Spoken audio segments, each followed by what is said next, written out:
What's up, Eagles Nation? This is Bird Gang 114. This is Ed. I'm Cam. And today we're going to talk about the XFL.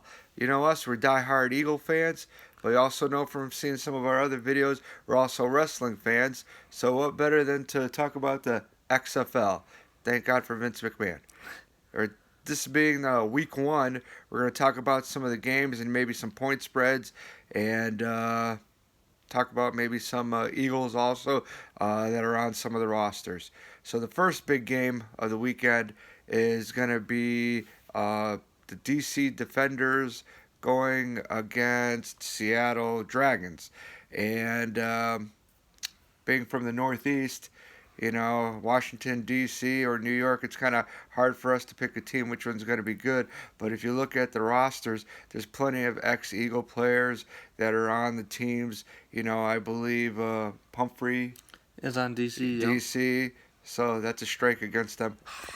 I'm just kidding. And then there's Trey Sullivan, who's on injured reserve with them, but he's with them technically, and we liked him as a safety, so that's another one.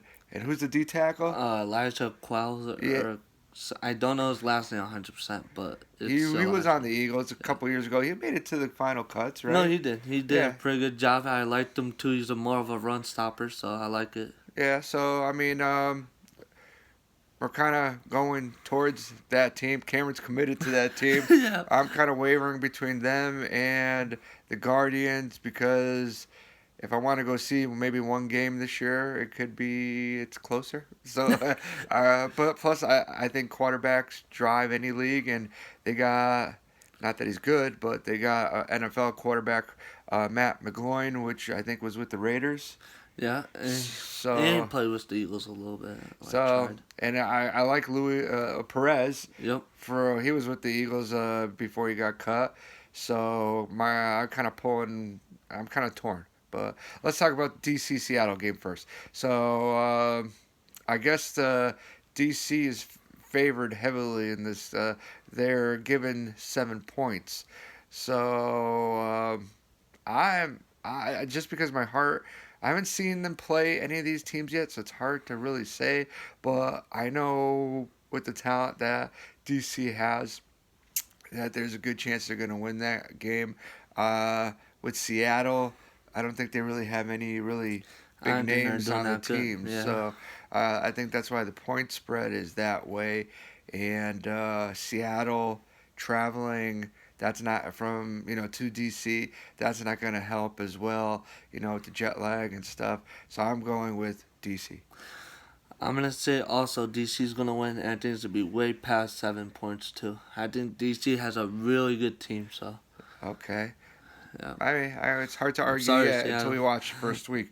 The other game on Saturday is LA Wildcats versus, I think it's the Houston Roughnecks. Yeah. And Houston is giving 5.5, I believe. You know what? I know they're getting points, but the last time I watched XFL way back in the day, back in 2001, LA was a team, and I mean they won the championship. They had Tommy Maddox and everything. I know it's a different team, but I'm just gonna go with my nostalgia from before, and I'm picking LA. Okay. I think Houston's going to win the game, but not by that point spread. So I'm going to go Los Angeles for the point spread. Oh, you're going with the points? Well, if it's points, I'm going to say LA. So you're taking the points and going LA. Yeah, but Houston's going to win the game. But not by 5.5. But not by 5.5. I think that's actually going to be the closest game. To be like a very close game, I think.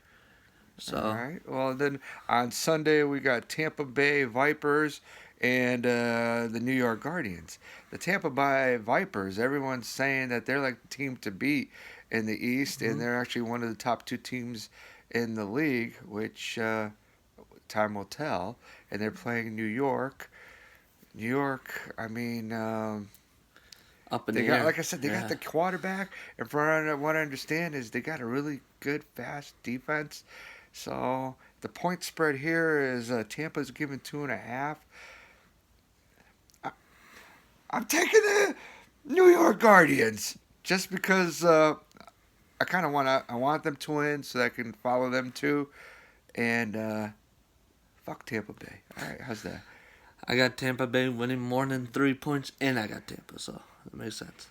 over right. 3. And then the final game is St. Louis Battlehawks. I almost said Seahawks. Versus the Dallas Renegades. Fuck Dallas, all right? I don't care. Fuck Dallas, all right? That's because of right there. Okay? Right. So I know they're the better team. They're giving up 10 points, but they'll probably win, but fuck Dallas. I got Dallas winning, unfortunately. But You are an asshole. How Okay. could you pick them? How could Over you 10 pick- points too. I think don't- they're gonna win over 10 too. That's just wrong. I know. I don't want That's to just cheer for them, wrong.